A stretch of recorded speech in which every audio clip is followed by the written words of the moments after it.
Wasallam. Insyaallah tidaklah keluar kita dari majelis ini melainkan semua daripada kita hatinya penuh dengan cinta kepada Nabi, penuh dengan rindu kepada Nabi Muhammad sallallahu alaihi wasallam, seorang nabi yang Allah Subhanahu wa taala tidak pernah menciptakan satu manusia pun melebihi keindahan dan keistimewaan yang Allah berikan kepada baginda Nabi besar Muhammad sallallahu alaihi wasallam. Tidak pernah satu mata pun melihat keindahan yang dimiliki oleh seorang manusia, yang mana keindahan tersebut diberikan dari Allah Subhanahu wa taala melebihi keindahan keistimewaan yang Allah berikan kepada baginda Nabi besar Muhammad sallallahu alaihi wasallam. Khairu man wati'at faro. Nabi Muhammad sallallahu alaihi wasallam adalah sebaik-baiknya orang, sebaik-baiknya manusia yang berjalan di atas muka bumi ini. Beliau Nabi Muhammad sallallahu alaihi wasallam bahkan disebutkan oleh para ulama tanah yang menyentuh jasad mulia, tubuh mulia Nabi Muhammad sallallahu alaihi wasallam, baik di saat beliau masih hidup ataupun setelah beliau wafat, maka sebaik-baiknya tanah adalah tanah yang menyentuh jasad dan tubuh mulia Nabi Muhammad sallallahu alaihi wasallam. Sampai Al-Habib Ali bin Muhammad bin Husain Al-Habsyi beliau mengatakan, la ya laitani, alangkah aku menginginkannya agar aku mampu untuk menyentuh tanah yang sekarang ini, menyentuh daripada jasad Rasulullah sallallahu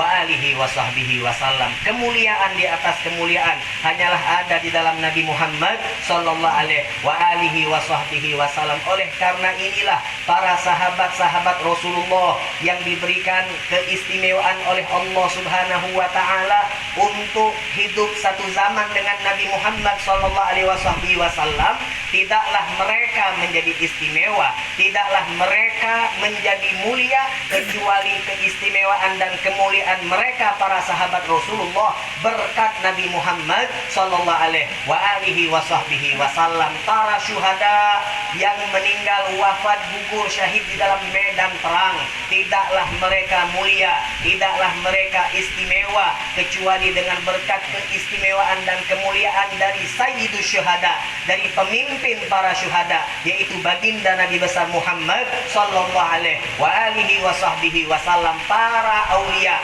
para orang-orang soleh, tidaklah mereka mulia, tidaklah mereka istimewa, melainkan keistimewaan dan kemuliaan mereka yang didapatkan dari Allah Subhanahu wa taala melalui ataupun berkat daripada kemuliaan dan keistimewaan daripada Sayyidus Sulaha, yaitu pemimpin para kaum soleh, yaitu baginda Nabi besar Muhammad sallallahu alaihi wasallam. Maka hadirin mustami'in rahimani wa rahimakumullah, semoga kita selalu mendapatkan rahmat dari Allah Subhanahu wa taala di zaman sekarang ini, yang mana kita hidup di zaman yang dikatakan oleh Rasulullah sallallahu alaihi wasallam, ya'ti 'alan nasi zamanun, bakal datang satu zaman yang akan dialami oleh manusia, yang akan dialami oleh umat Nabi Muhammad sallallahu alaihi wasallam, himamuhum butunuhum, yang menjadi fokus hidup mereka hanyalah sebatas urusan perut mereka. Himamuhum butunuhum, akan datang satu zaman, akan datang satu masa yang keinginan manusia, yang pola hidup mereka, yang tujuan utama mereka hanyalah sebatas mengurusi daripada urusan perut mereka. Wasadaqa Rasulullah sallallahu alaihi wasallam. Kalau kita bandingkan apa yang kita alami saat ini dengan apa yang tadi disabdakan oleh Nabi Muhammad sallallahu alaihi wasallam, maka kita akan spontan mengatakan sadaqa Rasulullah, benar apa yang dikatakan oleh baginda Nabi Muhammad sallallahu alaihi wasallam. Masa yang dijanjikan oleh Nabi, masa yang disebutkan oleh Nabi di depan para sahabat Rasulullah sallallahu alaihi wasallam, bakal datang satu zaman, satu masa yang mana umatku fokus hidup mereka, tujuan utama hidup mereka hanyalah sebatas mengurusi perut-perut mereka. Itu telah datang dan telah kita alami masa-masa tersebut. Kemudian Nabi Muhammad SAW melanjutkan, wa syarafuhum mata'uhum, dan kemuliaan mereka umat manusia yang akan datang. Ketika Nabi Muhammad menyebutkan hadis ini di hadapan para sahabat Rasul, maka beliau menyatakan mereka yang akan datang yang menjadi syarafuhum, kemuliaan mereka, mata'uhum adalah kekayaan, adalah jabatan ataupun martabat mereka yang berurusan dengan duniawiyah. Kemudian Nabi Muhammad SAW beliau melanjutkan, wa qiblatuhum nisa'uhum, dan kiblat mereka adalah perempuan-perempuan mereka. Banyak di akhir zaman seorang suami yang tidak mampu untuk memberikan pendidikan kepada istrinya, akan tetapi sebaliknya, na'udzubillah, mereka para suami justru menjadi terbalik, mereka menjadi murid daripada istri-istri mereka. Wa qiblatuhum nisa'uhum, arahan lelaki sekarang yang menjadi kiblat mereka adalah justru istri-istri mereka. Lalu yang terakhir, Nabi Muhammad SAW beliau menyebutkan, wa dinuhum, dan agama mereka, dananiruhum wa darahimuhum, agama mereka yang mereka anut adalah dinar dan dirham ataupun uang mereka. Na'udzubillah, tsumma na'udzubillah. Apa yang dikatakan oleh Rasulullah untuk umat yang keadaannya seperti ini? Himamuhum butunuhum, keinginan mereka hanyalah sebatas urusan perut mereka.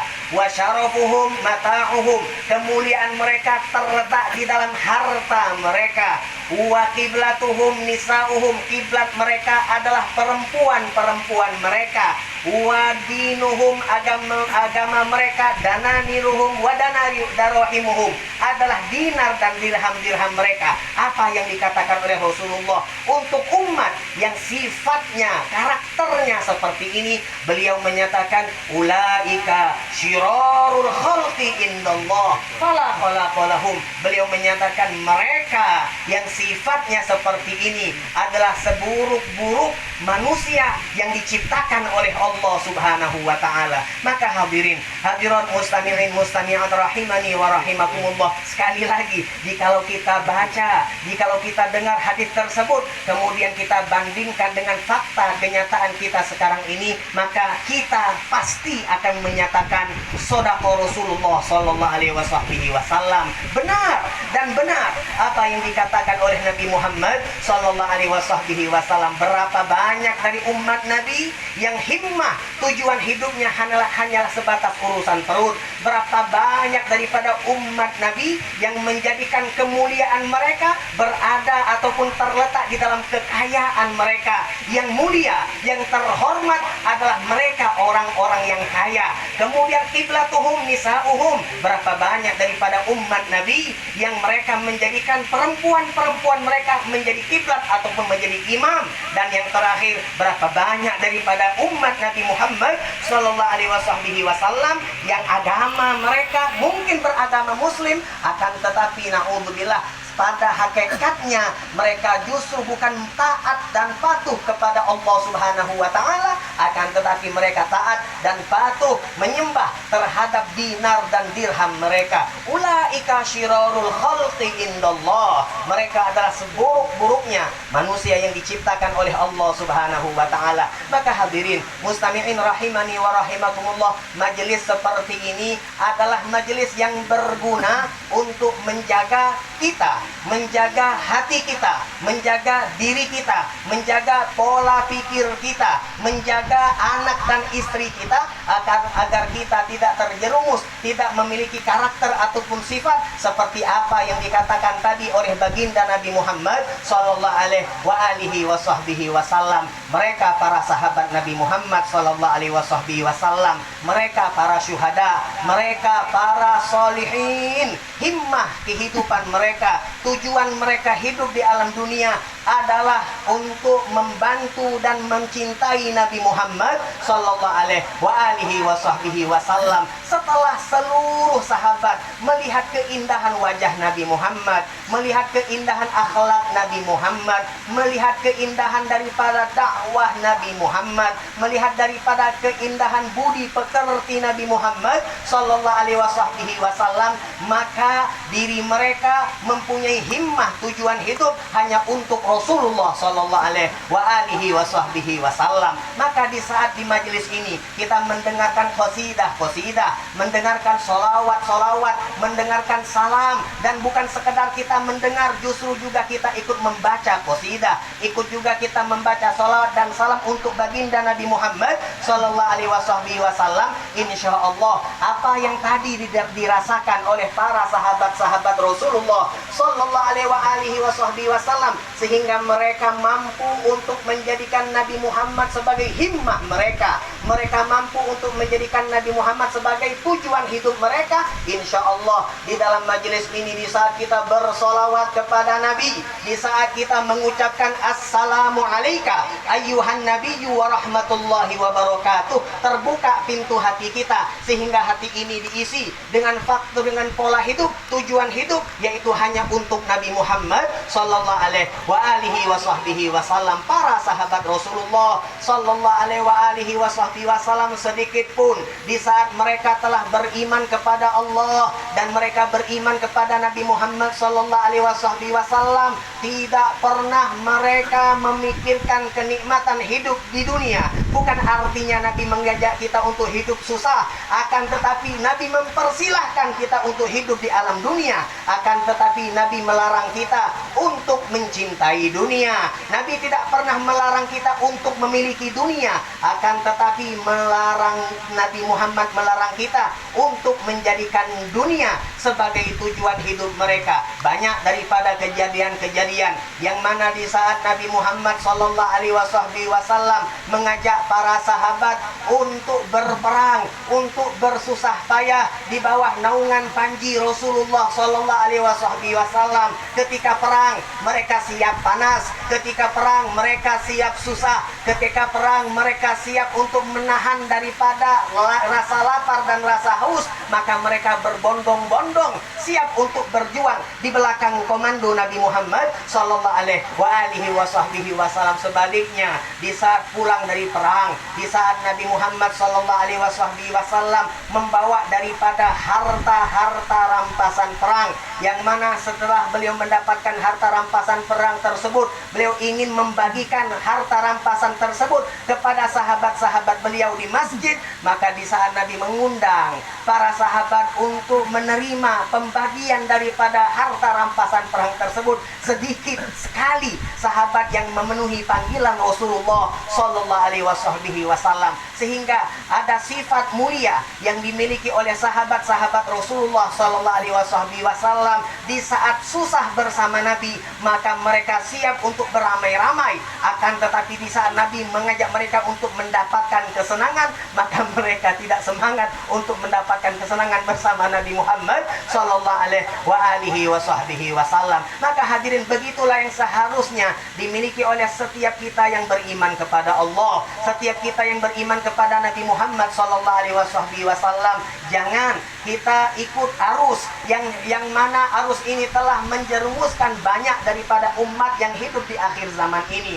Mereka fokus hidup, tujuan hidupnya hanyalah mengurusi urusan-urusan perut, dari mulai bangun tidur sampai tidur lagi. Yang mereka pikirkan, yang mereka bicarakan, yang mereka susahkan hanyalah bagaimana urusan perut mereka. Na'udzubillah tsumma na'udzubillah. Ayo kita bandingkan diri kita, keimanan kita dengan sahabat Nabi Muhammad sallallahu alaihi wasallam. Hendaknya kita memiliki fokus hidup dan tujuan hidup hanya untuk Rasulullah sallallahu